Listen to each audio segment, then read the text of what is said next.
No. It's going to be good. So, David, what's this one about? I don't know, art or something. You're live announced. That's great. That sounds good to me. Google Fit. I don't know anything about Google Fit. Android Auto. I know stuff about that, I guess. I know that. I wrote that. Android TV official. I don't know anything about Android TV. I know about Chromecast stuff, I guess. Google Now cards.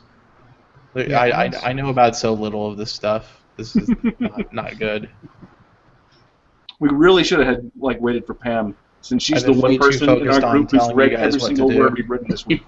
Yeah, ever, actually. I mean, she reads more words of Android Police than any other human being on the Atlantis. planet, I'm sure. Guyver version.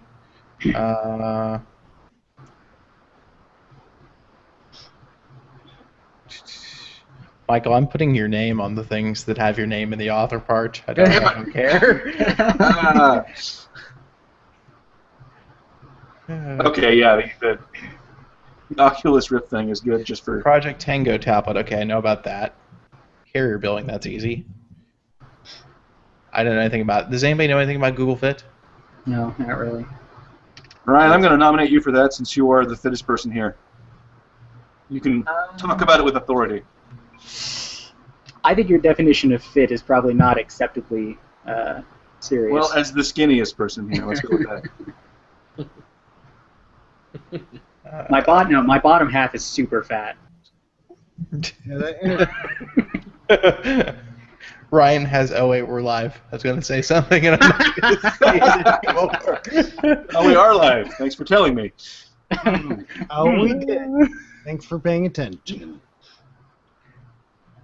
But I'm bum. Social. I'm an equal opportunity jerk. Just want to let you know, Michael. I know it's been a while since you've been here. Oh, I peek into the recorded podcast every once in a while. I'm not going to take Google Fit. I don't know stuff about I can that. do it. I can read the... I only, skimmed the article on it, but I can read it real quick. It's probably one of the least interesting parts of the I/O announcement. I know, really. They just Google Fit's on there twice. That's some major bullshit, Matt. What'd you do? What? Well, Matt is a major BSer. I was really excited about it. You must have been. I'm the kind of person who used. I guess you could say it had you in fits. Wah, wah, wah. There it was. Coulda, shoulda, woulda. Yeah, we should hit it. We got so much to do. All right, let's do it. What about Android TV? Mike, I don't know. You want to take both of those? I already put my name on way too many things I don't know about. I would really rather not. I've got to read up on some of this other stuff. Who wrote I that? can do it. Cameron. And I completely ignored Android TV during the presentation. Yeah, so did I. Yeah, and there were a couple spots where I think we all have this where we have to write a thing, but the keynote is still going on, so you can kind of only process one language stream I was at a totally time. not listening during wearables, car, or TV. Yeah, the car part is where I was working on most of the else stuff, so I was a little bit out of that. All right, Chat let's room do is it. demanding that you join, Ryan. Oh, I They don't want like to those pick on you people. for your fat lower third. I'll join anyway, unless this thing It's times really out. gross, chat room. Don't pick people's fat lower thirds. That's unsanitary. All right. We can start this here, I shindig. feel like I'm forgetting something. Did we leave the stove on? Halfway through the podcast, David's house just bursts into flames. I don't know. And he keeps going. No, I got this. I'm a little disappointed that none of you commented on the rainbowy nature of our spreadsheet. We got to keep going. Matt's already down a couple beers before we even started. It's hot in here, so I'm going to drink a lot of beer. We have to go shotgun from here out. Just blaze through it. All right. Well, I'm recording, so I'm going to press thing. buttons. Hello? Oh, no, I don't know the date. What is date? The date? You still don't know It's the the date? 27th. No, I got it now. I'm okay. Who's 7? All right, here we go.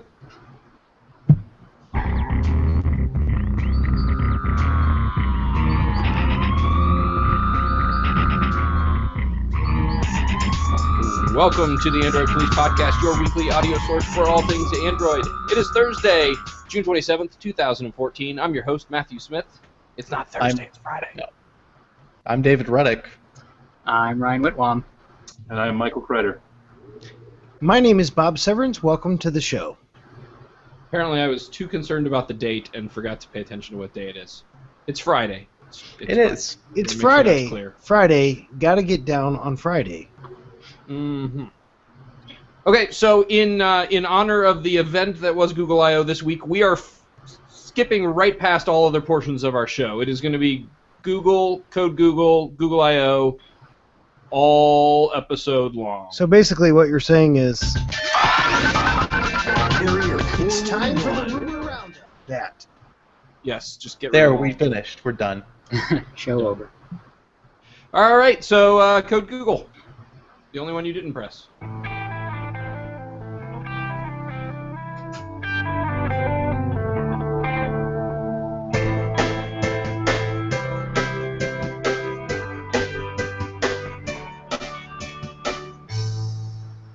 Okay, so there was seemed to be a little bit of confusion coming into the I/O event this year, whether there was going to be a major version of Android released, and I think the reason for the confusion was because, well, they kind of handled it a little bit differently than they did any other year.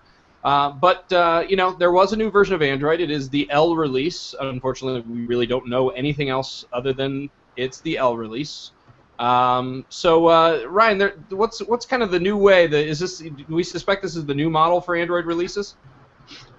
Well, I don't know if they'll do this every year. Hopefully they do. But this year specifically, it made a lot of sense because they're totally shifting the design language, and it's just a very big jump from KitKat to L. So, I mean, there are a lot of API changes, so they wanted to give developers time to get a handle on this. So the new UI, it's what we heard before was going to be called Quantum Paper. They're actually calling it Material Design. It focuses on sort of layering flat elements so that you can render them like they're floating on top of one another. And there are a lot more colors. They basically brought the entire the Google Now palette into Android, so developers will have a lot of cool, funky stuff to work with. I think some people are a little bit thrown off by how colorful some of the apps Google showed off are, but I'm pretty into it. I don't know about everybody else, but they made the developer preview build available for download. You can install it on the Nexus 5 or the Nexus 7. I've been running it on my Nexus 5 since it came out, and it's been pretty good. It's really fast. I mean, it's kind of interesting how quickly everything loads when you start it up. I've always noticed, even on KitKat on fast devices, it kind of takes a minute for everything on the home screen to refresh when you first get there. But L is it's like instantaneous. The OS itself isn't particularly crashy. I've had the system UI crash 2 or 3 times, but otherwise it's been fine. There are just a couple of weird UI things and missing features, and of course some apps just refuse to run properly on it. I mean, it's probably janky enough that the regular people don't want to install it on their daily drivers, but it's really cool just to see where Android is going. Do you think it was the design that had them kind of thinking more about doing the preview model this time around, or was it the fact that they were forcing the art runtime environment? Well, yeah. I mean, that's with all of the API changes and the change to the art runtime especially. But yeah, I mean, I think that the design definitely played a role in it because when you look at a Holo app on L, it looks kind of weirdly out of place. I mean, Google is going to have all of its apps updated for Material Design by the time L is out. So I think they want to make sure that Android is a little bit more cohesive this time. I mean, they said ahead of time they're focusing a lot more on design this year. I think that was a major, a driving influence on this because they've had art in the developer tools since KitKat, so people could test with it and try. They knew it was coming.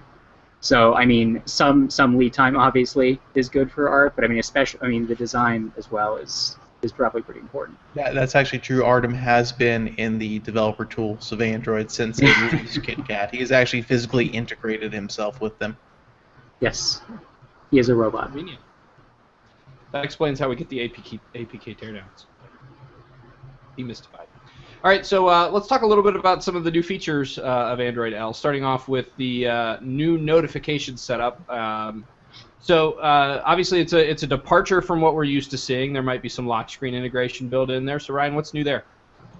So the notification shade and the lock screen are tied together. So when your device is locked, you get your notifications stacked up as cards on the lock screen. And you can launch them from there, and if you have a PIN or a pattern lock, it'll ask you for that to unlock. But you can also swipe things away, and that also clears them from the notification tray. When you unlock the device with a notification, you're also interacting with the shade at the same time. It almost like tricks you sometimes in unlocking the phone. You're like, oh, I would like to see that notification, and you go to swipe, and you're like, oh, I just unlocked the phone too, so that's taken care of. So the one thing they showed off at I/O is this personal unlocking thing where it knows if you're like at home and maybe it doesn't need to ask for a PIN or a pattern lock. I haven't been able to find that in the developer preview yet. I assume it's either not done or there's some sort of server-side like Google Now integration or something, some location services thing that isn't finished yet. But I would really like to get a look at that, because you can also tether it to a Wear device, so it knows if you're actually physically holding the phone. But that could be super useful, just because I have to put in my pattern a million times a day every time I touch the phone. But that's not there yet. Hopefully soon. But otherwise the notifications just look a lot different. Really the look of the notification shade hasn't changed since, I guess, since Ice Cream Sandwich, and like overall feel the colors have changed a little bit since then. But now it's not even like, it's not a solid block that kind of drops down and blocks everything on the screen. It's like the cards just sort of float on top of everything. It's very material design kind of deal, and the background just sort of dims to let you know that the shade is open. So it feels like much more like part of the OS. And in fact, when you get an important notification and you're not, and you're in another app, you can get a heads-up card that just sort of pops down from the top, and you can either swipe it away or act on it. I haven't seen that in the L preview build yet either, so perhaps another thing that's just not ready yet. Yeah, I'm guessing there are. Well, Hera isn't ready yet either. The Chromecast thing doesn't work. Yeah, and the multitasking thing. Yeah, the Chrome tabs aren't showing up as separate elements yet. Yeah, which leads to a question somebody just had in the chat. I forget who it was, but how many OTA updates will come to these preview builds, if any? I imagine it could be anywhere between 1 and a ton. Yeah. Well, I think it's possible they could just do none, right? It's possible. I assume that closer to release, they're going to have like a developer build that's like, okay, this is what it's actually going to be like. Please make sure that your apps work. I guess, yeah. I imagine with this preview build though, the most of the purpose was to have the developer side of things like 99% complete, and then the user-facing side of things is complete. I guess they could probably get away with not updating it, but I feel like they're going out of their way to give out the developer build. They might as well just like update it when it's pretty much done, so that developers can make sure their apps actually work on the final version of the OS, because there is a lot of stuff missing right now. Yeah, definitely. So, kind of to David's point, the stuff that's missing, is it mostly, like consumer features, or is it mostly like API features, like for developers? Well, I don't really know, having not, tried to develop a bunch of apps and plug them into random parts of the OS. But there are, I think, like most of the headlining stuff is there in some form. Some of it's just, a little bit broken, and then like I said, there are a couple features just not there that are just missing. So, I feel like what they tried to do is deliver a ROM that worked. So the stuff that's there, works most of the time.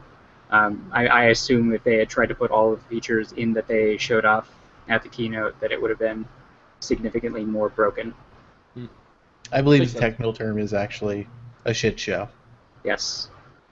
So if I understand that correctly, you're not a developer, Ryan? This is true.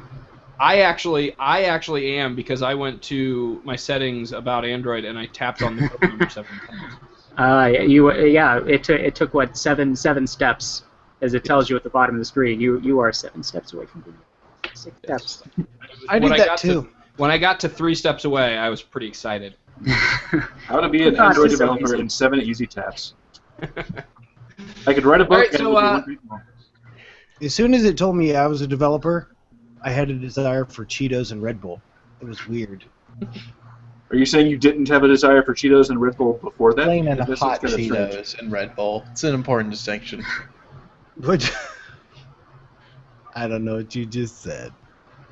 But it was funny, I'm sure, because you're always funny, David. All right, so let's talk a little bit about the updated search experience because we got to see a little bit of a peek of what's new in mobile search. So, David, what's going on there? It's going to be prettier and stuff. So mobile search is getting revamped.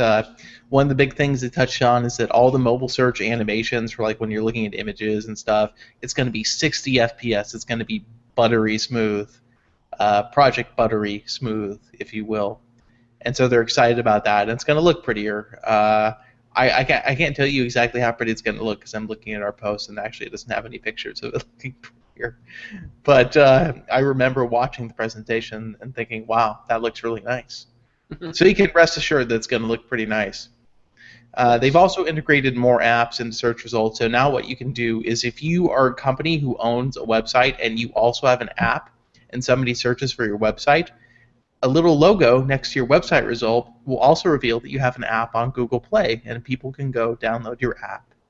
And people should be excited about stuff with that or things. Well, I would be excited about that if it meant that when I click on the website, it's not going to tell me again that they have an app. That too makes me filled time I with go. murderous rage. Yes, because if that goes away, then it's entirely worth it that thing exists. I agree. I would have paid the developers myself if they could have promised that would go away. I'm sure Alright, when so, that does come in, that the people who develop all those forum apps that annoy you all the time will make sure they have a workaround to make sure that they continue to annoy you. Yes. Tap and talk. We're looking Yeah, at did I you hate know Tap that Talk. forum was Tap available Talk on is Tap the Talk? devil. Have you installed Tap Talk yet? David, have you installed Tap Talk yet? It actually, like, I'm becoming physically angry thinking about Tap Talk. I'm just thinking about like how many times I've been asked to install it. Is The they just answer, no. upset you. They upset you so many times that you finally just install the stupid thing so you can get him to shut up. Fucking Tap Talk. He's becoming so outraged. All right, so let's move on to Project Hera. I think Liam can finally rest easy because I think at the I/O presentation they did a pretty good job of explaining that Hera is not a design language. The design language is material design. So now that we've got that out of the way, Michael, tell us a little bit about what it actually is.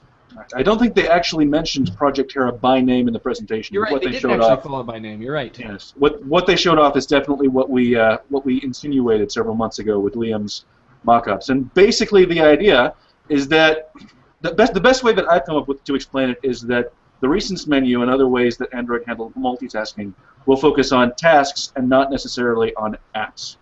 So obviously the most dramatic part of this is that mobile Chrome's apps or tabs will be able to have separate entries in the recents menu, that little thing on the right side of your screen. And it'll pop up in this very dramatic, very pretty stack interface that we've been seeing. Now, Ryan says that this does not currently work in the L preview release. Correct, Ryan? This is true. Well, the idea, the thing that they showed on stage was that both Chrome and other apps that implement this API will be able to have multiple instances in the recents menu so that you can see different things that are going on. And again, this is so that you can focus on the different things that you are doing and not necessarily the different apps that you are doing. So it looks like we accidentally have focus on Matt and Bob's video feed. Well, I'm looking extra good today, so I think that's really good dumb. Smile and wave. Smile and Whoever wave. did that is stupid. And another portion of this API, I don't know if it's exactly the same one or another call, is that when you're going into search and you see something that you have an app installed for, again, we talked about this a bit previously, you'll see that logo, you can pop it up, it will go instantly into that app, into the information that you are looking at. It's not nearly as slow as it used to be. And it's all very smooth, it's all very integrated, all very Google. and I can't wait to try it out, which apparently you cannot do just yet.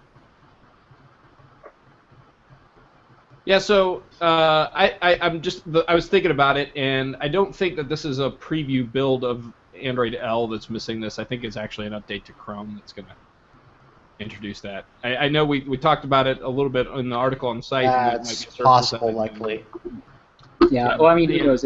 It might be that the Chrome stuff isn't in place yet, but there could be a piece of it that's not in the developer preview yet either. We don't really have any way of knowing yet. Right. All right, so let's move on to Android runtime. Art is now officially the default. Well, of course, we saw that coming because the folder was getting eaten alive by lines of code. So, David, what does this mean for us at home? Anything? No. I mean, there could be some performance improvements to your favorite apps, depending on what they do. Google said, in the I/O presentation, up to or around 2x performance increase. But those kind of numbers, like, I'm not a developer or anything, but they're so dependent on the way an app works and what kind of operations it's actually doing. So I'm not sure about that 2x number being something you can rely on. What they did say is that on Art, the number of pauses that happen when doing operations in an app tends to be much lower, which is cool. Because that's what makes using an app frustrating, is when you open it and you try to do something and it's paused because it's still loading up stuff, or if you go to switch tasks and it pauses because it's still doing other stuff. So hopefully Art will alleviate some of that pain.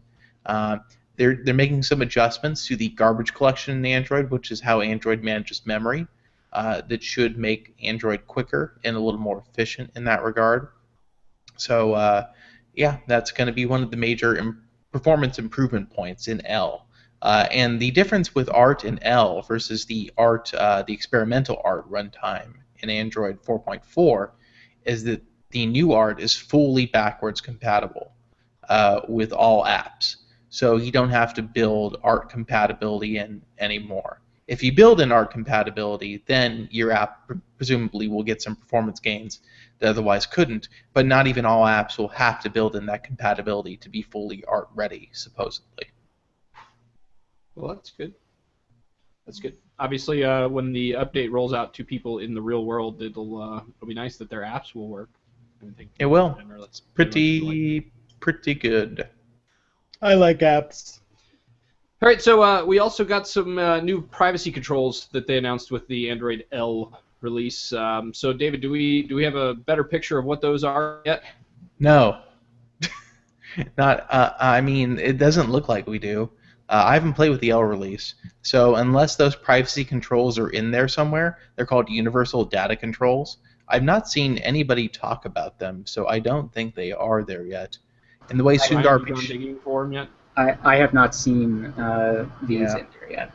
Yeah, the way Sundar Pichai talked about them in the presentation, it really sounded like this was, an idea that they were set on doing, but he offered no details whatsoever, other than say, oh, you'll be able to control things like location and how that data is shared. It wasn't clear if it's on a per-app basis, if it's system-wide, if it's something in between, if it's something just new and interesting, a new and interesting way to manage your privacy settings. It's not clear. Android's long been criticized for this because in iOS you do get some level of granular control over what apps can do what with your data. It's not perfect, but it's significantly more than Android does. And so people are obviously looking for that. They want more control over which apps can use their data, what parts of their data those apps can access in the first place, and various other privacy features. So we're probably going to have to wait and see until at least a later release of the L preview, and if not, until the actual official release of L to see what those universal data controls are. Wasn't there something similar to this that ended up in Jelly Bean that wasn't supposed to, like where you could go? That is AppOps, and that is very much an enthusiast. Even though it's not supposed to be a feature, it was more for development, and they were just kind of testing things. It's possible AppOps is maybe a launching point for these universal data controls. But AppOps itself was very enthusiast-facing. It didn't have no normal person, if you were to hand it to them, could really understand what was going on there. Yeah, I mean, and it would break apps if you started flipping permissions on and off, because they are. I mean, Android apps aren't really designed in a way to have fallbacks to things just not working. Exactly. It was kind of a huge dramatic situation when Google started pulling back the app op stuff. I mean, they started by like just removing the interface, and then people found a workaround in it. Like this was like late last summer, early fall, I think, when this was going down. But eventually, they pulled all of the pieces out, so you can only access it now with like a root app. But Yeah. you know, So maybe we'll see what those universal data controls do, but we don't know yet. All right, good deal. So one of the big discussion points, obviously throughout the keynote, was that the new version of Android is all about interfacing to things other than your phone, and we've talked about Android Wear in the past because they've announced it in the past, so obviously we talked about it. Where have we talked about it? Where indeed. But anyways, so it's been expanded. So Android Wear, we know a lot more about its features, its functionality, and its SDK. So Michael, what's going on in the world of Android Wear? Yes, I/O 2014 was the coming out party for Android Wear. It is officially released. It's out there, albeit only to a few thousand people who were actually at Google I/O. If you really want to know about it from a consumer, from a user perspective, I recommend you check out Liam's hands-on of the LG G Watch, because, as always, he does a great job of breaking down exactly what you can do with it. On stage, they showed off mostly the software capabilities, and the most dramatic stuff is the notifications and the way that they sync with Android. Because, well, the wrist interface really does work best just for notifications, just for looking up quick information. I think that the Pebble demonstrated that really well a year ago, and that's what they focused on. There's other stuff like music controls, and they showed some of the more slightly crazy stuff that you might be able to do with it, including ordering a pizza in about 5 seconds, which just seems like a really awkward thing to do with your watch. Which, by the way, apparently only works if you're going to order the exact same pizza every time. Ah, that's an important distinction. That's what I got from the demo, anyways. You have to have some fairly established pizza ordering habits in order to... So what you're saying is everybody who likes Hawaiian pizza is going to love this feature, because that's all they ever have. And barbecue chicken. Is that a thing that is known? People that eat Hawaiian pizza only Well, eat people who eat Hawaiian pizza are basically Satan worshippers, so I think we can assume they have pretty consistent pizza eating habits. I had some Hawaiian pizza tonight. And since I am an Android developer, after my 7 taps, I can tell you that it is available in the official Android SDK now. And it's not a separate SDK, it's about like Wear itself. It's just kind of bolted in there. The way that it works is you build the functionality into the Android app. The user installs the Android app, and it goes over to the user's Wear device automatically, which is pretty cool. So, developers, go check it out. Consumers, go check out Liam's post. It's pretty great stuff. I'm assuming that very soon we will see an update to the Play Store that includes some type of a badge or something that indicates Wear support. We don't need those. That would be nice. I thought you were talking haven't about a seen any Hawaiian indication of pizza that, badge. but sounds like a good idea. A Hawaiian they have pizza that. badge. They have that designed for tablets thing, so they should have the Wear compatibility thing too. And the little mini highlight area for Chromecast apps. We're going to end up with way too many stinking badges. Concerned. There's going to be an Android Auto we did badge. get that. We just didn't laugh very much. It was the second time it was stated, so I really wasn't looking for it. I Anyway, see. so new devices that use this Android Wear that we speak of became available for pre-order, but the fine folks over at the conference got their hands on it early. Did you get a chance to check out the hands-on, David? No, I wasn't there. Well, it's good because the hands-on was posted on the website. It's true, So it was. wherever you are. So they handed out Gear Lives or a G Watch, depending on what you wanted. I think the Smart Money was on the Gear Live, personally. It looks nicer. It may be cheaper, but I think Samsung's made a couple smartwatches now. I'd kind of trust them on the hardware side a little bit more than I would LG, perhaps. But it's not yet clear what exactly differentiates the G Watch and the Gear Live, or if the G Watch will have some major advantages. Maybe the G Watch does have a battery that's I think it's actually 33% larger, so it's 400 milliamps on the G Watch versus 300 on the Gear Live, which could be significant and especially since they have comparable display sizes. Although, does the G Watch have an AMOLED or an LCD display? It's an LCD. So yeah, so Gear Live is LG don't do the AMOLED. But I mean, yeah. So I mean, if the G Watch is going to be on all day, then it'll only use power to light the white pixels on like the sleep mode screen. You mean the Gear Live? Yes. But so in the Play Store though, it says about a day of use on the Gear Live, and all of LG's stuff says about 36 hours on the G Watch. I think they said 36 hours of standby on the G Watch. I assume that's what means, Arden like, told me. I assume that means, like, I guess in sleep mode, like the screen just on the basic mode. Yeah, I'm not sure either. It sounds like they have comparable battery life. In one day, that's pretty bad. Yeah, if you ask I me. mean, that's kind of the way all smartwatches are right now. Except, I guess, the Pebble. You can use that. Well, no, the new Tizen-based gears get 3-4 days pretty easy. So, yeah, I mean, well, the Gear Live is $199, and then LG's is what, it's $229. Yeah. I don't know that I agree about the Gear Live being a better looking watch. I feel like it just looks like all of those generic cheap sports watches. If you look at the in-person pictures of them, the G Watch looks 1980s in the bad way. Like it's so clunky and overwrought and chunky. It just doesn't look nice to me.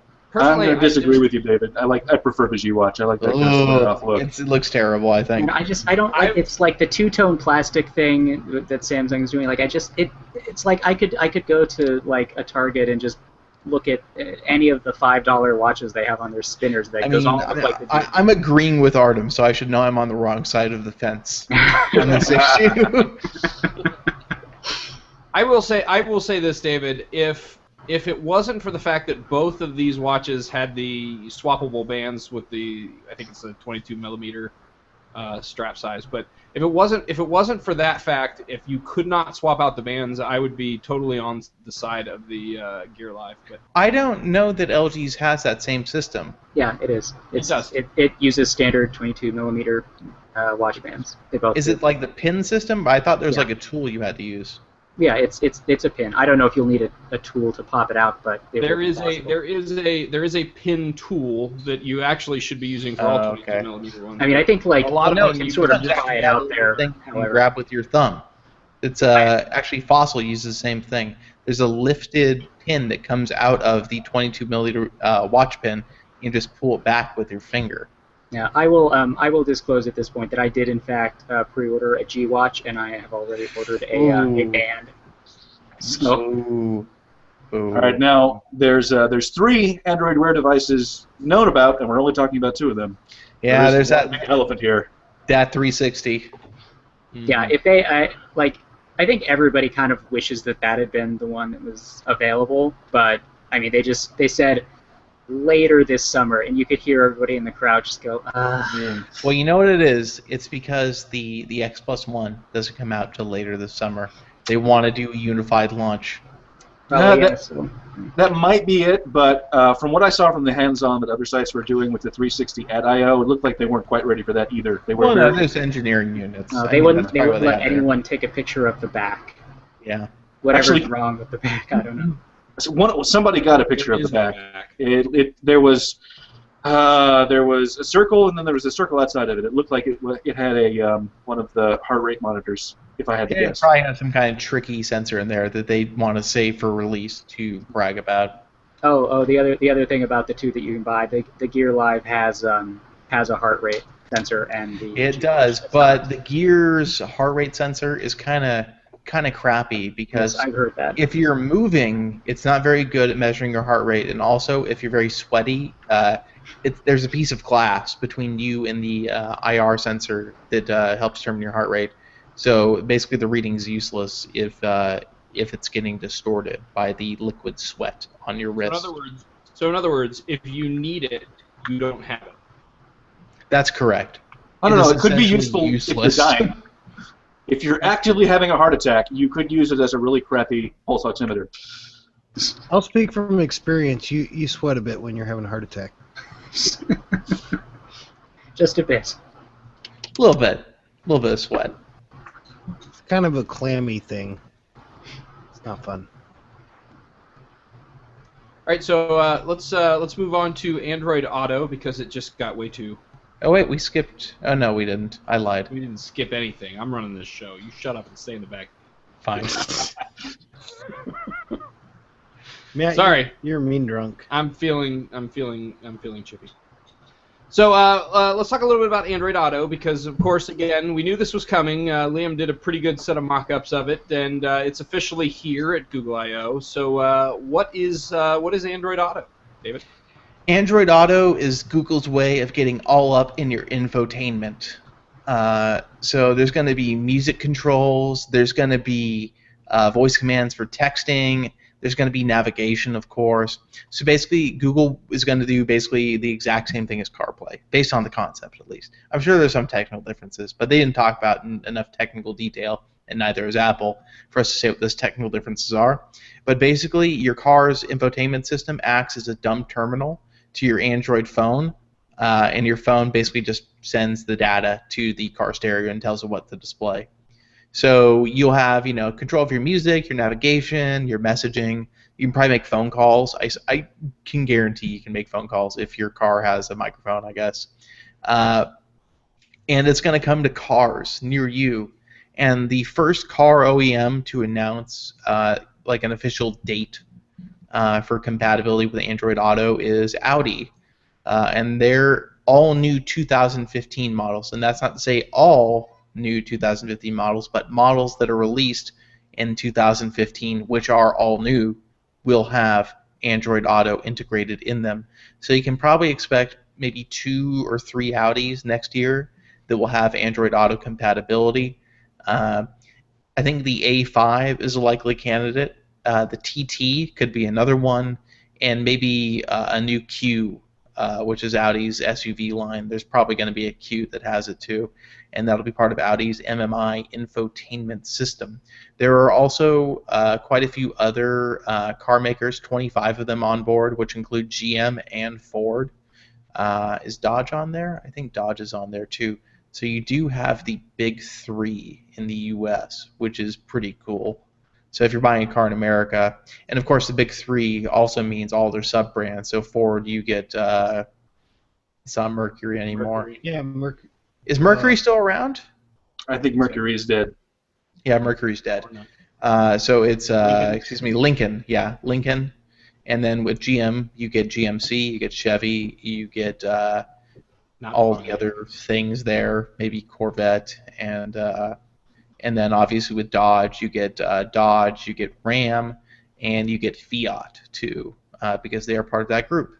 And Alfa Romeo's on there, Honda's on there, which means you get Acura, Jeep, Kia, Maserati, Opel, Nissan's on there, Mitsubishi, Mazda's on there, VW Group, which means Bentley, Audi, and all kinds of other marks under that VW umbrella, which is pretty huge.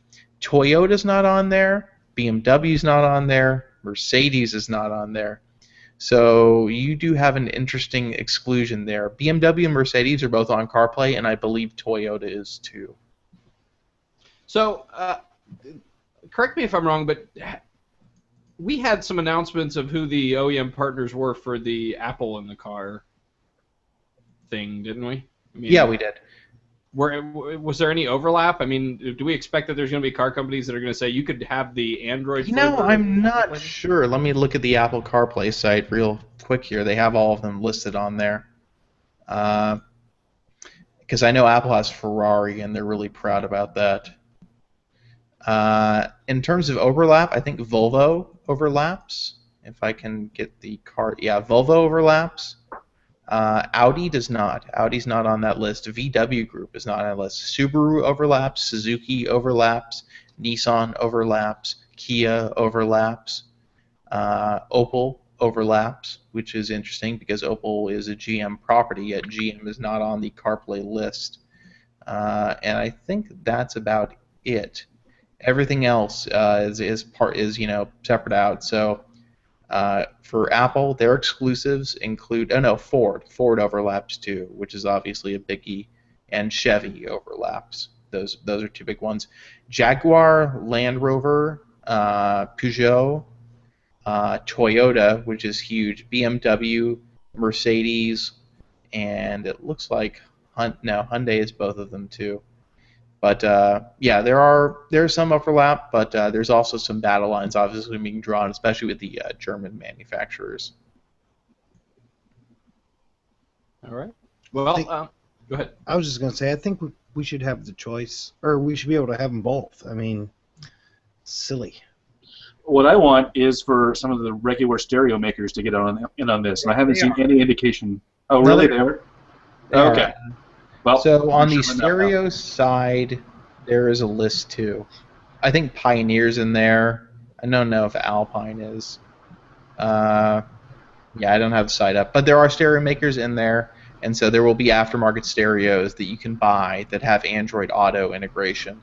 Not to see how good they'll be, but they'll be out there.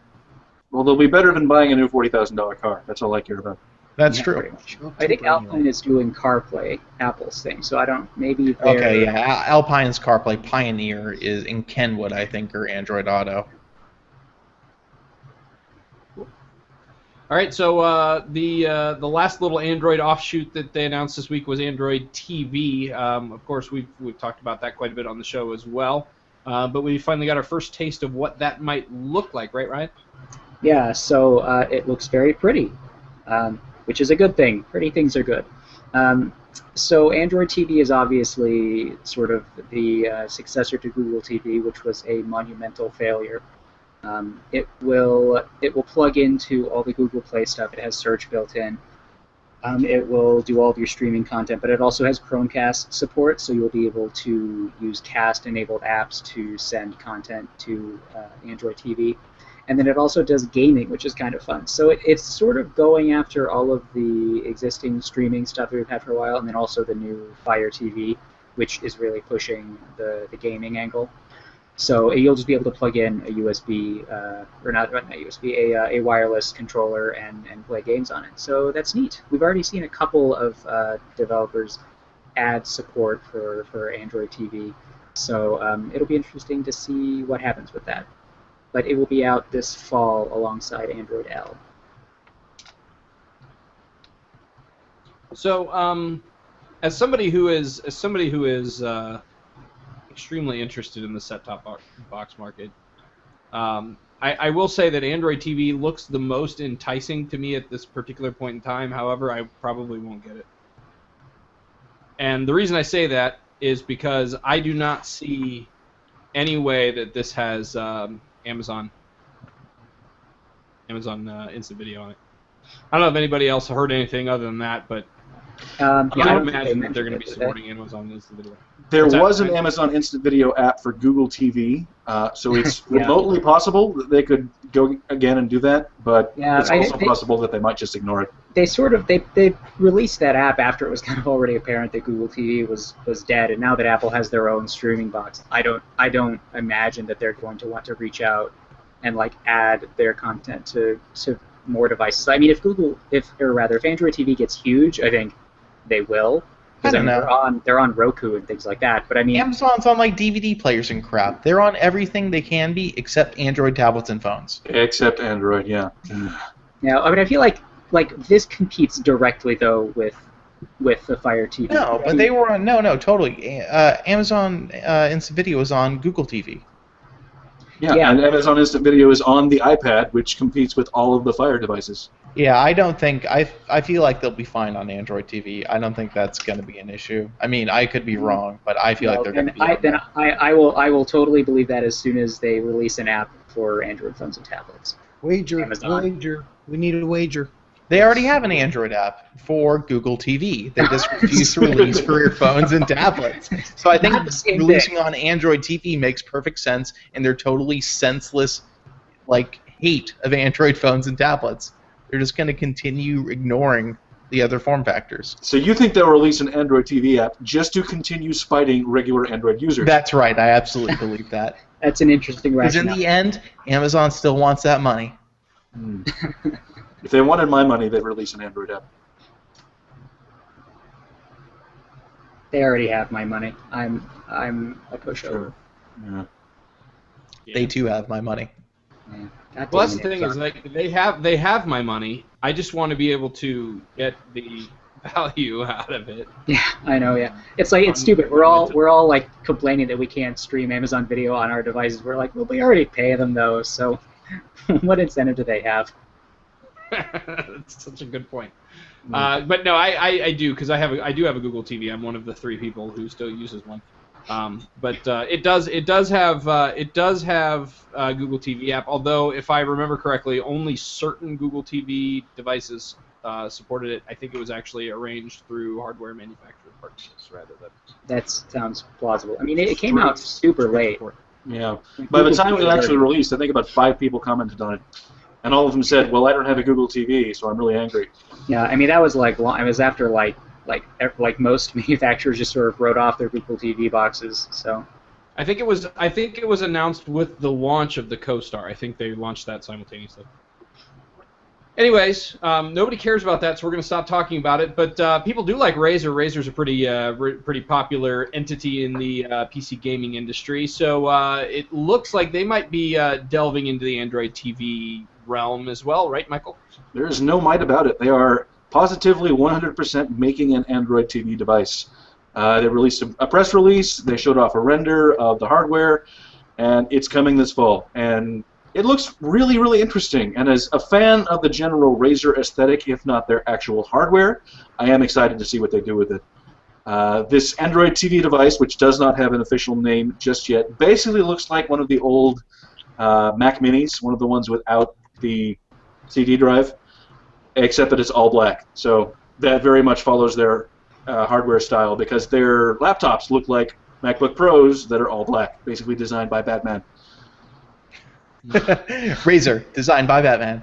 Pretty much, yeah. They should totally try to license the character for that. I'm sure they wouldn't be able to, but that would be awesome. Yeah, so Razer's design department is pretty much, I'm pretty sure their directive is take it to the max with 2 X's and all caps. Make it super brutal. That's not entirely fair. Obviously, they love the overdone gamer aesthetic, but their hardware designs, considering that they are, basically controllers and mice and keyboards and stuff, actually look really nice.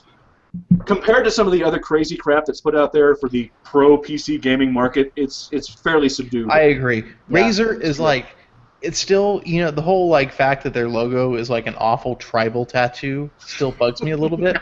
But I have an Imperator mouse, and I really like it. It's my favorite mouse. I've never found anything that comes close. They make really great mice.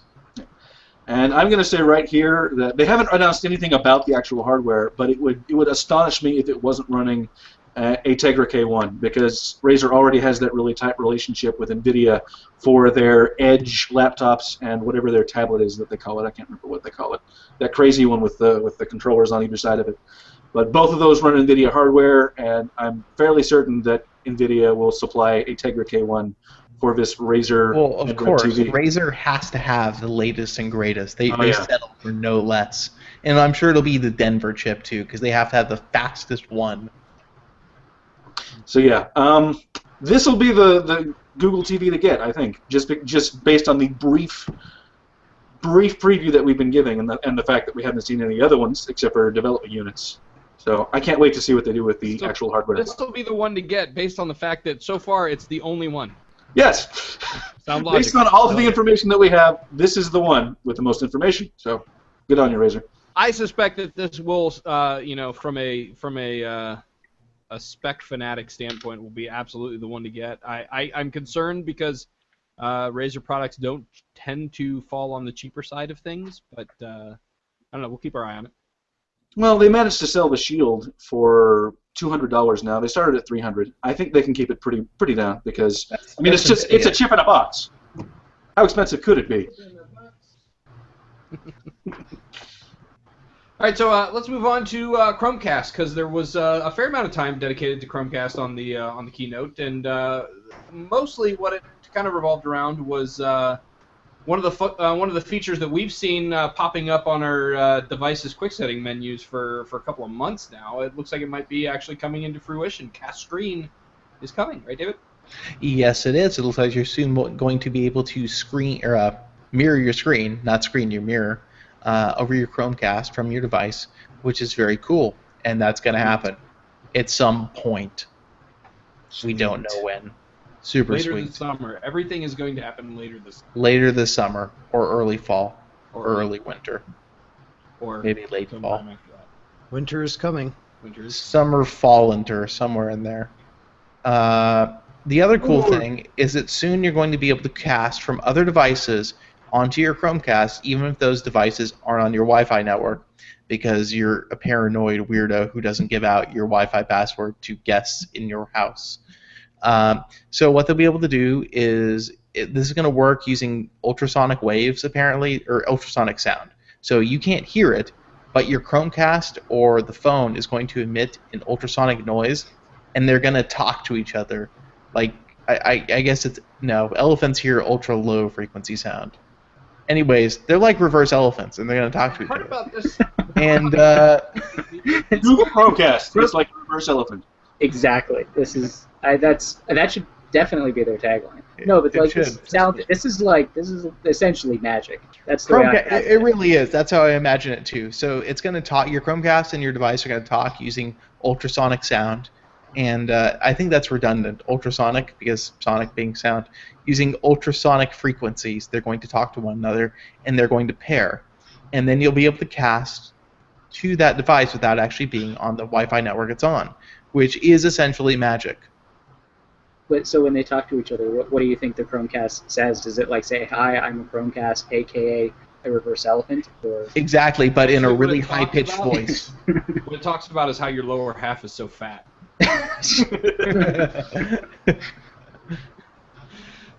So the thing that I'm wondering, because okay, in order for this to work, doesn't the Chromecast have to have like a speaker or a mic? Or it just uses no, the it goes through television. the TV. Yeah, it's through the TV. Yeah. Oh, So it the TV lets out a emits- noise. Okay. It lets out the shrill reverse elephant tone. Ah. The shrill. I really want the title of the show to be something about the reverse elephant. The shrill reverse elephant.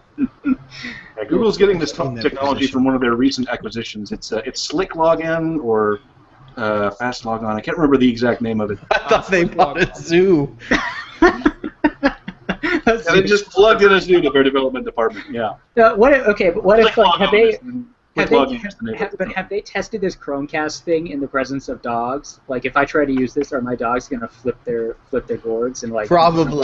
That's a really good I can question. only hope so. the other dogs will be like, oh, there's a reverse elephant nearby, gotta get out of here. I think dogs can only hear supersonic frequencies, not ultrasonic frequencies. Well, I was wondering about like kids 13 and under if they could hear it because they used to have The mosquito repellent. Yes. That would be great. I hope it does work on the dogs because eventually they'll just associate the name Chromecast with this really bad feeling, and you'll say, "Hey, let's watch the Chromecast." Dog runs out of the room. If it actually did work on children though, that would be really convenient for when I want to Chromecast an episode of Game of Thrones. You just scare the kids away with the high pitched noise. Exactly. So Look, that could be they good purpose. they want to watch the HBO boobies too. All right, so on the subject of Chrome, of course, there's the Chrome OS announcements to discuss, and despite the fact that this is a Android podcast and not a Chrome podcast, they were pretty Android centric regarding around some ways that Chrome OS can now kind of integrate with Android apps and the like. So, David, what's new in Chrome OS? Well, Chrome OS is getting all up in Android's business. So you're going to see integration of Android apps and Google Now cards and notification mirroring coming to Chrome OS. So it's sort of they're hooking up. It's getting busy in there between Android and Chrome OS. So Does this mean that Android is doomed somehow? I mean, unless Chrome OS has a really bad STD, I think it's going to be okay. Well, I just thought that Boy Genius Report or somebody told me that Chrome was going to take over and Android wasn't going to exist anymore. So since I believe that 100%, this is impending doom, right? Well, Boy Genius Report said it. The end is nigh. That's true. Well, Boy Genius Report is a disease, so maybe you have been infected. But the way they're doing this with Chrome OS is actually very cool. So Android apps, certain Android apps are eventually going to become completely cross-compatible with Android and Chrome. So they will essentially utilize a unified set of APIs, and you'll be able to open Evernote on your tablet and then open an instant later on your Chromebook, and you'll see exactly the same thing and basically the same UI and be able to do all the same stuff. Even if it means like taking a picture or using voice transcription to enter your text, they want to make the experience totally seamless. And I feel like this could be, and then you have the other stuff like Google Now cards on Chrome OS and then notification mirroring from your phone to your laptop. This, I think, could be the silver bullet that Google's looking for in that laptop market. Because if you can have your phone and tablet talk perfectly to your laptop and have your laptop have that level of integration where if you open your laptop, you're basically seeing the same information you would get on your phone, the same quickness, the same ease of use, that's huge. Because that's what everybody wants, isn't it? They want to have that unified experience across all their devices. So if you get a text message, it's there on your laptop, and you don't have to worry about it. Obviously, Apple's working on this too with OS X and iOS integration. They're trying to get there. But I feel like Google probably has a technical leg up just because of the way Chrome OS is and the way Android is, and the fact that you're going to be able to have these apps open on both devices and have them work similarly. I feel like that just goes to show how much deeper Google is willing to take this. I think it's very, very cool. Cool. All right, so let's talk about Google Fit. Of course, there was the little bit of an announcement there about Google Fit and what it is and what it does, and I don't know any of it, so Ryan's going to tell it. Ryan is on mute. Sorry, I was muted. So Google Fit is basically a way for apps to share your fitness data into sort of a unified stream. They have a bunch of partners that have already signed up that are going to participate. So, like Runkeeper and Nike and Adidas, they're all going to make stuff for this. So you'll have, and not just like the app, but like the accessories that pair with the apps. So you won't have these sort of silos of fitness data, so you'll be able to move from one app and service to another and still have all of your data available. I guess it is not available yet. There will be a preview SDK in a couple of weeks. Cool. All right, so let's talk a little bit about some of the apps that came about in Google I/O. Of course, there's an update that rolled out to the Drive apps. So we've got some new functionality there, right, Ryan?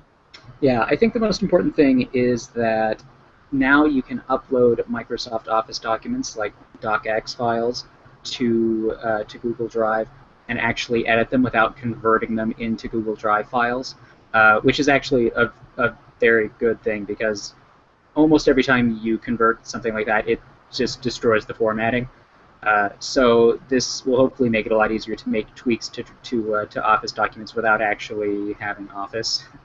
And then the other thing they added is sort of their own version of track changes, which is a thing that Office has had for a long time and is kind of essential in a lot of business environments. So you'll be able to suggest changes to a document, and then the other people that it's shared with will be able to go through and either accept or reject them and comment on them. So that's in the Google Drive apps now as well. So that's in Docs, Sheets, and Slides, all the ones that Google released for Android and then also on other platforms. All right, cool deal. Yeah, it's weird, but working in the environment that I work at work, the actual track changes functionality gets me unexplainably excited. I don't know.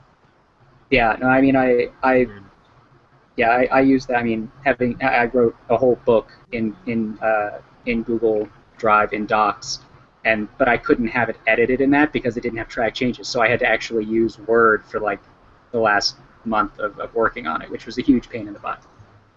Yeah, I imagine that would be. All right, so let's talk about Google Play Games because we've got some improvements there as well, right, Michael? Just a few improvements. Most of them are on the developer side. Starting in, I don't think they're live yet, but soon, developers using Google Play Games will have access to the OpenGL system, which means better graphics, the new Android extension pack, which also means better graphics, lots of tools specifically for making very impressive visual elements just kind of pop out during games. Nothing essential, just making it prettier. There will be a new standard for Android's gamepads using Google Play Games. Obviously, Android already supports gamepads, but there will be a sort of synced function going into it.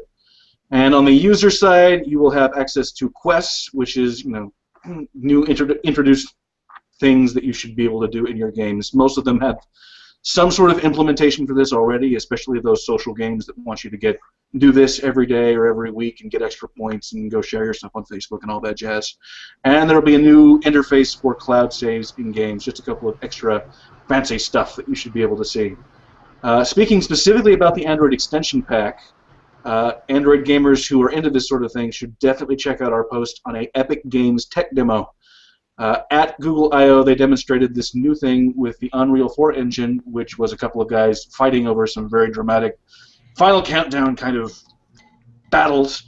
And it was a really impressive tech demo. It looked like, I'd say, well above Xbox 360 level of graphics going on a NVIDIA Tegra K1 system.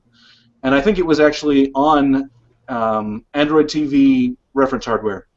So obviously this is a best case scenario, and there wasn't any actual gameplay going on, but it was some very impressive visual stuff. And the one thing I'd say, it wasn't on Android TV reference hardware because the Android TV development unit is Tegra 4, not K1. Ah, okay. Well, they were showing it off at I/O on Android TV, so apparently it wasn't quite the same thing, but it did look very, very good.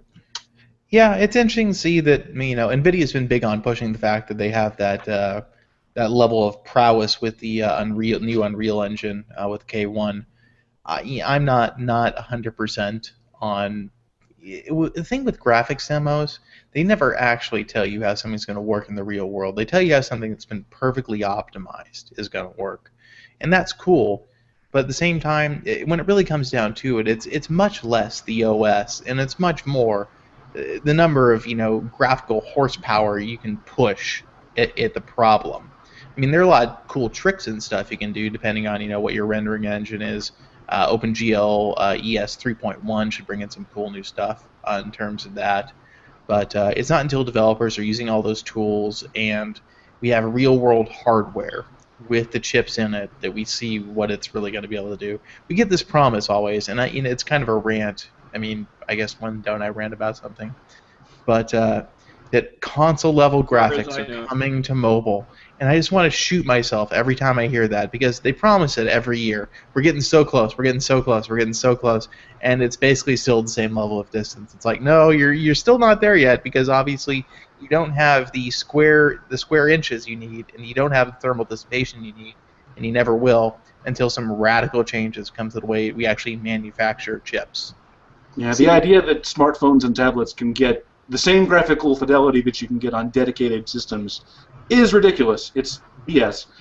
But this stuff is getting very good, and I do think that unfortunately it's going to be the same sort of situation that we have now, where the games specifically made for NVIDIA's hardware, the stuff that's pushed out specifically for Tegra and whatever the next Shield happens to be, is going to be amazing, and everything else is just going to go for the bottom line, going to go for the lowest common denominator, just to make sure that more people can play their games.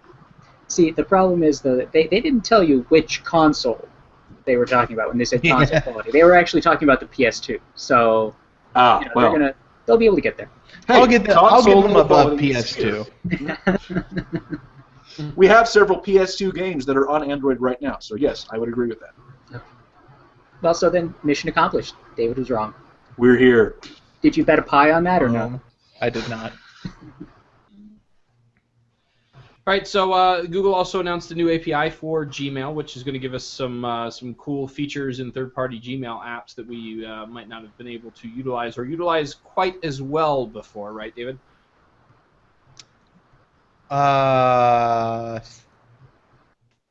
Wait, where are we? Google Gmail API. Oh, Gmail API. Okay, I'm sorry, I was lost on the spreadsheet there. So yeah, the new Gmail API actually isn't technically new.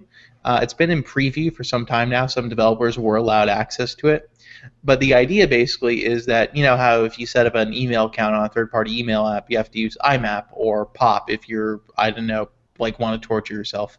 But if you're reasonable, use IMAP because it usually supports up and down sync, and it's pretty quick. I mean, with a good IMAP implementation, you can get push email for send that is basically just works, and it works pretty well.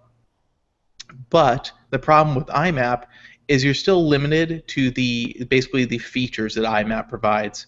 And that obviously doesn't support all the tricky stuff Gmail does, like labels and search, that you would normally want. So Google's been developing a Gmail API as an alternative. And now it's out there for it's a beta release. Any developer can utilize it, and you can implement it in your app. And the other cool thing about the Gmail API is that unlike IMAP or POP, you don't have to have control over the network connections on the device in the same way. You don't have to open up ports to send email, because Gmail doesn't use that system to send email messages.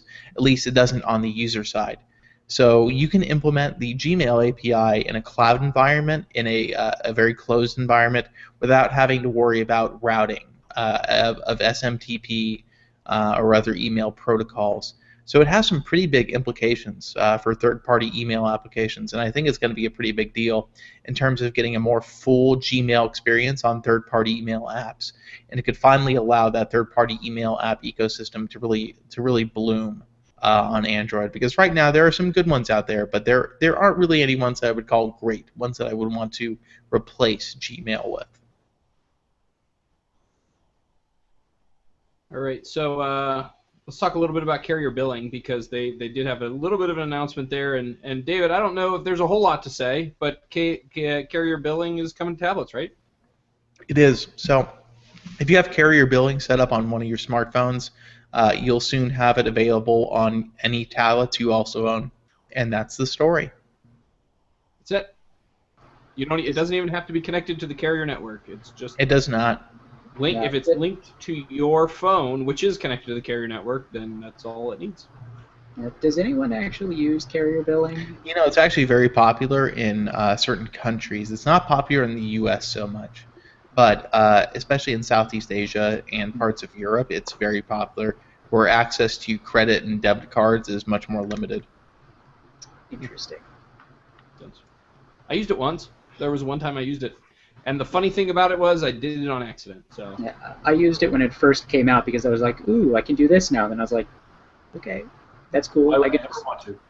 Yeah, I could just pay for it the regular way. It's okay. But why pay for it now when you can pay for it later? That's all I'm saying. All right, so let's talk a little bit about Android One, because it was announced as well, and that's kind of what we're doing, is talking about things that were announced. So Android One looks like it's pretty cool, not necessarily destined for the U.S. market, but many, many other places, the 5 billion or so people that live in upcoming and developing nations that can't necessarily afford the top-of-the-line flagship devices that you and I do. So what's the Android One program, Michael? All right, Android One is really cool, and here is a very not nice but excellently succinct way to put it. Android One is Nexus for poor people. That's basically what it is, and it is really exciting because they put the same sort of principles into it. You've got standardized hardware, although standardized hardware isn't necessarily part of the Nexus regime, but you've got, very standard hardware designs for specific phones. You've got AOSP software running on top of it that's updated in the same style, comes directly or maybe one step removed from Google, goes out quickly. So you've got this very controlled Android experience that's going to lots of people with a very, very low barrier of entry. They're going to launch it in the fall, specifically in India, with 3 different Android manufacturers, none of which I have ever heard of before. And their first batch of hardware will be under $100. It will all feature dual SIM designs, which is very popular in India and lots of other developing markets. And it will have micro SD card access. So all of you people who want micro SD cards on your Google hardware, go somewhere else and find an Android One phone. To India.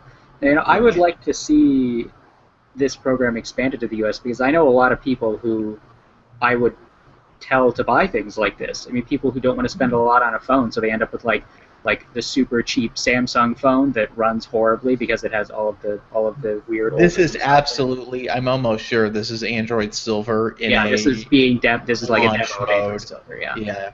This is, and India is so it's one of those popular things to say, but it's true. India is so in love with Android that it's going to do amazing there. They love Google. They love Android. and being able to have that Google update experience, along with the fact that Google has some say in how the hardware is designed to keep the price low, is pretty incredible. Yeah, we were actually hearing rumors leading up to I/O that they were going to announce Android Silver, which that didn't sound plausible really, based on everything else we've heard. So clearly this is what people had heard about that made them think Silver was coming. But yeah, you're right. It probably is just going to be the same kind of approach, but with different devices. Yeah, I'm pretty excited about it. And Android One, I think, is a great name. Yeah. So far, they've only announced it for India. Where do we think it's going next? China would be the obvious choice, but Google and China are not. No Play Store in China. There has to be Play Store for Android One, so they can't do it there. I would imagine they'll probably expand it into Europe because unlocked devices are super big there. I would say Latin America. Yeah, Brazil is definitely going to be a market for it eventually. Yeah, if they can have the devices made locally, because import tariffs in Brazil are horrible. Oh yes, they've got a few manufacturers that work down there, so I'm sure they can. Yeah, they do. Brazil has a ton actually of domestic that would be phone huge if they could build Android One devices in Brazil. I think they already make a ton of Android devices in Brazil because of those crazy electronics import tariffs. Yes, some companies do set up factories there specifically for that reason. Definitely. All right, cool. So one of the things that didn't necessarily make it into the keynote this year was the Project Tango tablet, but there was news that was floating around elsewhere in juicy little tidbits about the tablet, and it might be coming relatively soon to store shelves, right, David? Yeah, so at a session of the ATAP team, which is the Advanced Technologies and something, I forget, basically it's the Motorola team that came up with the X and the features on it and some of the crazy peripheral devices that some of them I don't think actually made it. But basically, it's headed up by Regina Dugan, who is the former head of DARPA, which is a government-funded high-tech research team. Basically, they do stuff for the military and general science. But anyways, Regina Dugan and her team are working on this thing called Project Tango, which, if you've been paying attention, is a augmented/virtual reality tablet experience that gathers information about your surroundings and displays it to you in really interesting ways. That's basically what Project Tango is about. So they announced the Project Tango development tablet, Google did, with the Tegra K1 processor, and 128 gigabytes of storage, I believe, some crazy amount. And it's going to come out here pretty soon.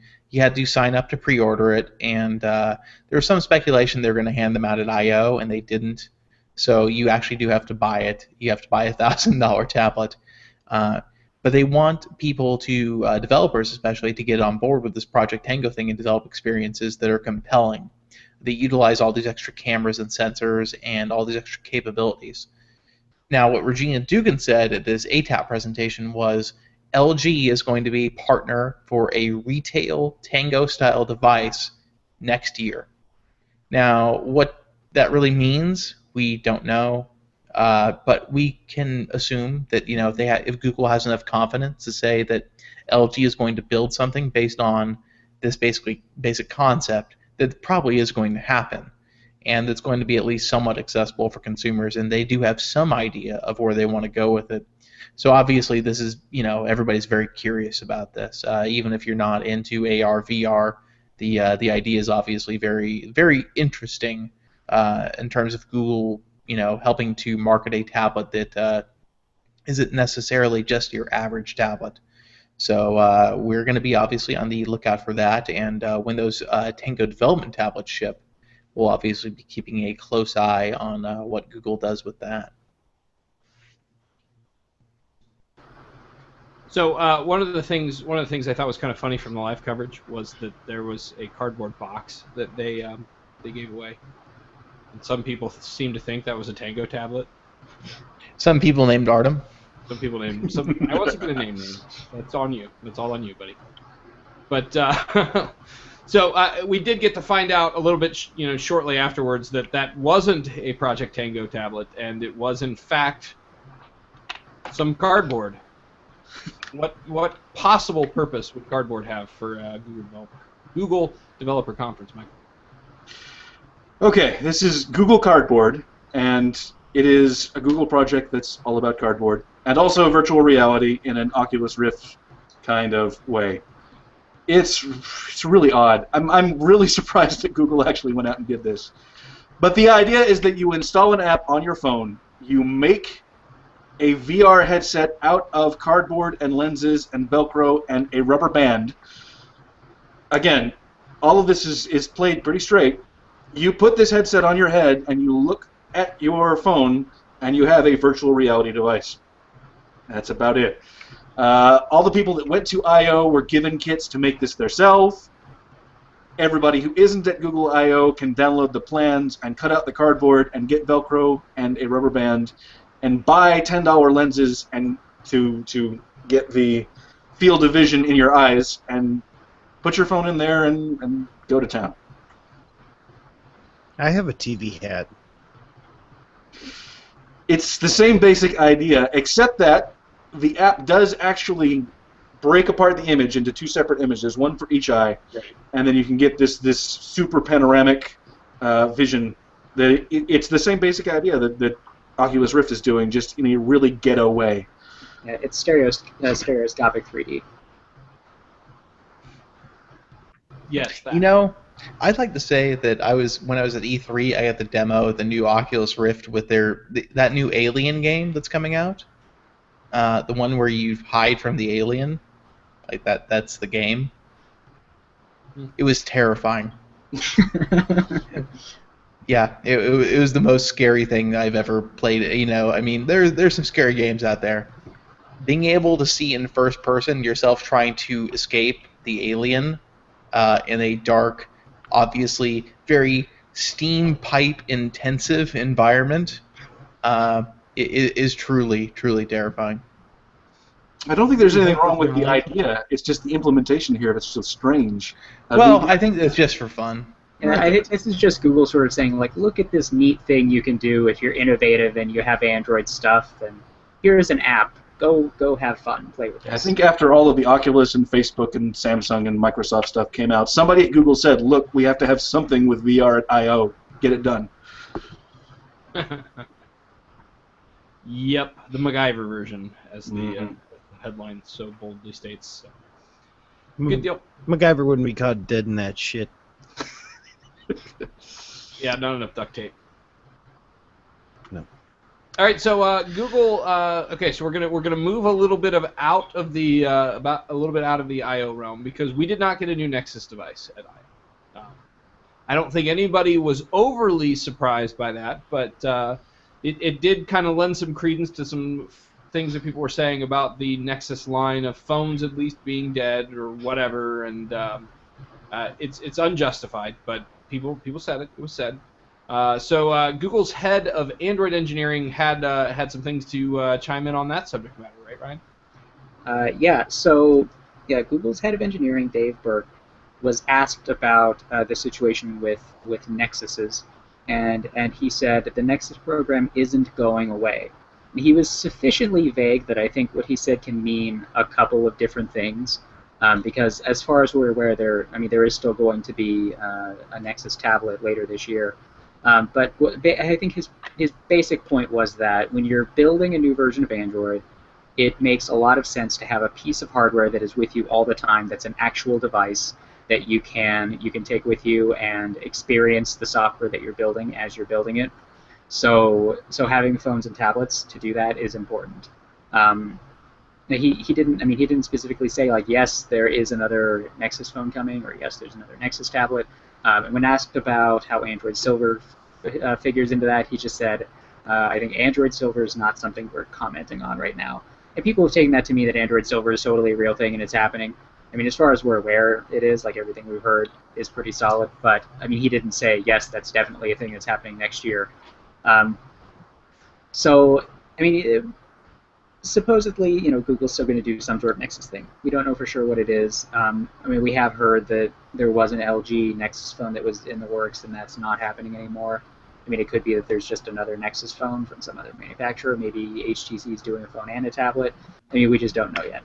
But I will smash a lemon meringue pie in my face if there is a Nexus phone this year. That's awesome. I really, Oh, yeah, I think that I was promise. kind of ambivalent about that before, but now I really hope there's a new Nexus phone. Okay. So, do you like lemon meringue better than key lime? I'm curious. Oh yeah, way better. Lemon meringue's actually a really good pie, so Oh I my would be goodness. somewhat I'm saddened by super ruining one. excited right now. Wait, is it this calendar year? Like before the This end calendar of year, 2014? Oh my before god. the end of 2014. Oh, this is so good. I'm There happy. you have it. Breaking news on the Android Police Breaking news. podcast. All right. So obviously, you did clarify that with phone, correct? I mean, Yes, phone. Absolutely. because as you're about to discuss with us, there's a pretty high likelihood that we are going to see another Nexus tablet, right?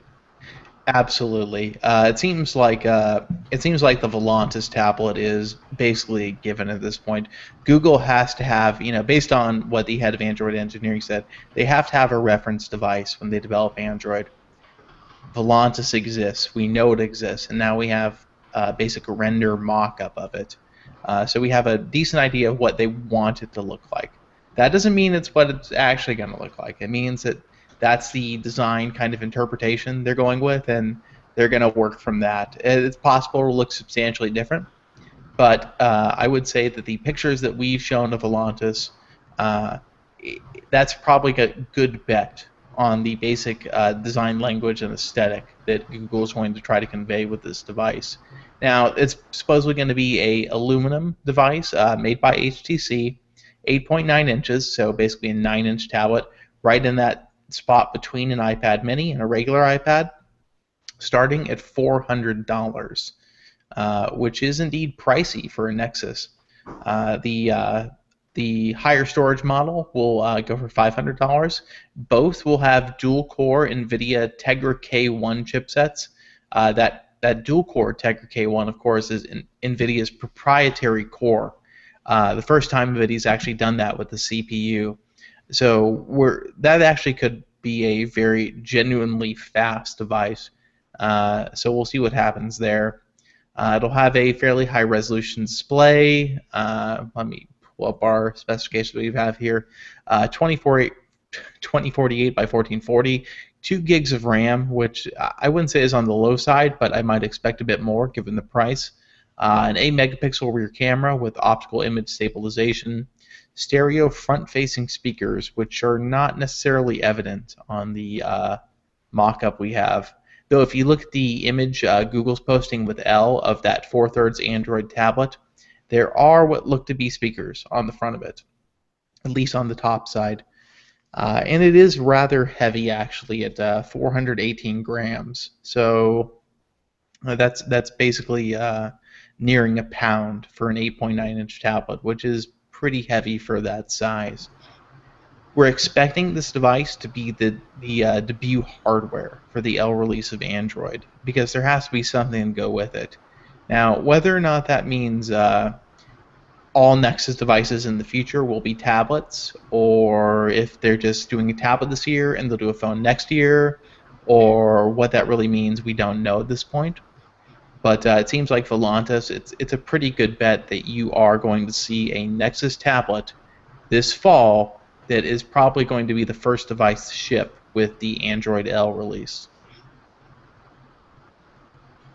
So I'm sorry. Did you list off the price points, because they seemed a little bit high? But I mean, this is They are quite high. This is HTC, of course, and I think that people might have forgotten that they actually once upon a time released a tablet called the Jetstream. Yes. And that was if I recall, wait, the which Jetstream was tablet? ridiculous. the Jetstream on AT&T. Oh, no. I was thinking about the Flyer. Oh, yeah, that too. That's the only 2 tablets they've ever made. The Jetstream was like, I think 5 people bought those, and Yeah, it maybe was 500 expensive. people bought It was Jetstream like, or I think it Flyers. was like $800 or something. Yeah, Yeah, it the was, Jetstream because it was was really LTE expensive. equipped, and it was for enterprise or whatever. They marketed it to businesses. I doubt they sold any. I think the big cost is not the fact that HTC is making it, or even the aluminum. I think it's that 8-megapixel OIS camera, and probably more importantly, that NVIDIA dual-core Logan processor. I bet NVIDIA is charging a nice little premium to get in on their first proprietary CPU, because I feel like that is going to be a fast chip. Trying to find somebody selling Jetstream, even Amazon. There weren't even enough of them has sold them. that anybody has them to sell anymore. Amazon has one that's available used for $379.99. Oh, good God. But considering that's the price that they're asking for it, and it runs Android 3.1, Yeah. You'd have to be I crazy think that about says a that. lot about how much it must have cost originally. Yeah. All right, so that's the Volantis. Let's talk a little bit about a new color variation of the Nexus 5 possibly coming soon, right, Ryan? Yellow. Maybe Yellow. yellow. People were super excited by this, but maybe a yellow Nexus 5. They said on the Android device website that the Nexus 5 comes in white, black, red, and yellow, and everybody said, "Hold on a second, there's no yellow one yet." So we asked Google. They didn't say anything to us, but they did take the mention of yellow off of the website. So read into that what you will. Maybe there will be a yellow Nexus 5 at some point soon. I know how you can get a yellow Nexus 5. It's called buy a white Nexus 5 and smoke a lot around it. That sounds gross. Okay, I just retweeted on the official Android Police Twitter that I will put a pie in my face. Oh God, If I there's want a this. Nexus I phone want this this year. so. I want this so much now because then you'll be that guy on the internet who always has to hit himself in the face with a pie. Now we're going to be especially motivated to talk about any possible rumors having to do with the Nexus phone. Just putting it out there. I have ruined our journalistic. Yeah, it's all on your shoulders. You've taken us to a whole new level of popularity. I like pie. All right, so last topic for this evening, not Google I/O related, but definitely Google related. It looks like there was an acquisition. Dropcam. Dropcam was bought by proxy by Google. Is that a way that something can be purchased? I don't know. Yes. So Mike, what's there? Hold on, could I just break in right now? I'm having a retweet storm right now as the internet just explodes with joy over the fact that David might pie himself in the face again. This is great. David, people want it so bad. They do. The internet wants it. Okay, proceed. Sorry. Pie.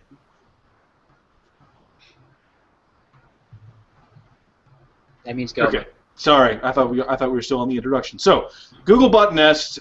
Nest bought Dropcam or is buying Dropcam. So, by proxy, yes, Google owns or will own Dropcam soon.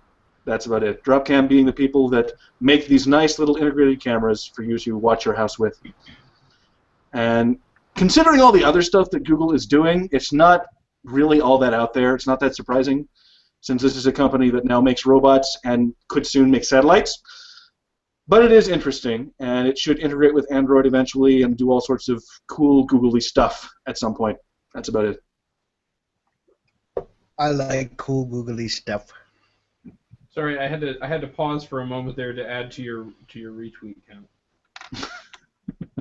So. Yeah, it's blowing up. No one cares about Nest or Dropcam. We have pies to talk about. There's pies to talk about. Somebody could set up a Dropcam to record the event. I mean, We could. Yeah, we need like 4K video of it if it happens again. From 16 different angles. Yeah. We This can is do a actually Matrix a clever wrap shot. We ploy need to like a increase my Matrix Twitter style, follow count. like a Matrix spin as he yeah, we does could get it. the Matrix camera rig that just like Mhm. that'd be fantastic. 34 retweets we're up to. Wow. Yeah. Yep. Terrifying. Are you feeling a little bit nervous, or are you pretty confident right now? I'm pretty confident. I'd say 95% that there won't be a Nexus phone this year, but we'll see. I'm wondering if this is because people like David, or because they hate David, or because they I think generally it's like mostly pie. because they hate me. I think they just really That's like okay. people hitting themselves with pies. I think it's It is a classic. I think it's a sense of a nostalgia in the U.S. about old time comedy where pie smashing was funny. Yeah, just some slapstick. It's some good old fashioned Okay. like Somebody just said pre-shoot like stuff. Somebody said, does a yellow Nexus 5 count as a new Nexus phone? I don't know. It does not. It does not. Let us settle this here and now. I don't know. Did we stipulate? No, that's okay. I'm willing to give you a pass. I get to make my stipulations. I'm willing to give you a pass on the one, but if there's another phone, I don't think I'll be able to. Okay, if there's a sky blue Nexus 5, I'm screwed. What if some of the one phones are called Nexus? Now, then you would be really screwed. But that's not until next year, so we're okay. You want to bet a pie on that too? I don't. You should just bet pies on everything. All right, so let's talk about contests because we got one going on right now between, as a giveaway sponsored by Appy Geek from Android Police. It is the Moto 360. That's what you all want. You all want a Moto 360, so you're going to head on over to androidpolice.com/contest. You're going to get yourself entered to win because why the hell wouldn't you? Why the hell wouldn't you? It's going to be later this year some point. Winter's coming. So get yourself entered to win one. Do it. Okay. All right, I think that's going to about wrap it up for this week. Bob, you want to cue the outro, sir? Well, I hope you enjoyed the show. As always, send your feedback to podcast@androidpolice.com. You can also call us at 530-HELLO-AP. That's 530-435-5627. Find us on Twitter at Android Police, Google Plus, and Facebook.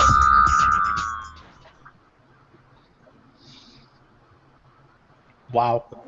Okay, bye. All right, are we done? Because this is my day off. I want to get out of here. Yes, you are Go free for to it. go. Bye. And watch this. I'm going to do a super cool sign-off because I'm not even going to log out. I'm just going to cut my tethered phone connection, and it will disappear. Right. Do it mid-sentence. That's the way cool. Wow, that was actually really fast. I'm impressed. That was good. That actually was. Best sign-off ever. Yes. Yeah. So yeah, we're up to 37 retweets and 6 favorites. It's good stuff. It's more viewers than we have to our I live don't show. see the original tweet. It was under the Android Police? No, it was No, on my it was, account. it And then was David Ryan's account. retweeted on Android Police. If Which you don't is follow me on Twitter, 37 you don't see it. retweets. My feed is hilarious because the same retweet is on there like 7 times in a row. Yeah, Great. it's still happening. This is gonna be my life for the next 24 hours. My phone is just going to constantly alert me to this. It's gonna be good. Gonna be good. I'm gonna have to mute everything. It's gonna how be much- really good because there totally isn't gonna be a Nexus phone this year. There totally isn't. I'm just waiting for it to get picked up by Dredge Report. How? I mean, I guess there's gonna be some way in which that pie invades everybody else's privacy. I'm liberal not journalist entirely sure. will hit himself with Obama-flavored pie. I don't know. Didn't Dredge Report pick up on the whole "Has Justine landed yet" thing? I thought they did. Well, I don't remember that. That was a thing. That was. I'm not even gonna say on a live podcast what that was about. But Okay, I'll Google that later. Yeah, Got it. All right, Okay. Can we go off the air? Yeah. we can. It's Friday night. Go enjoy your lives. Did David have something to say off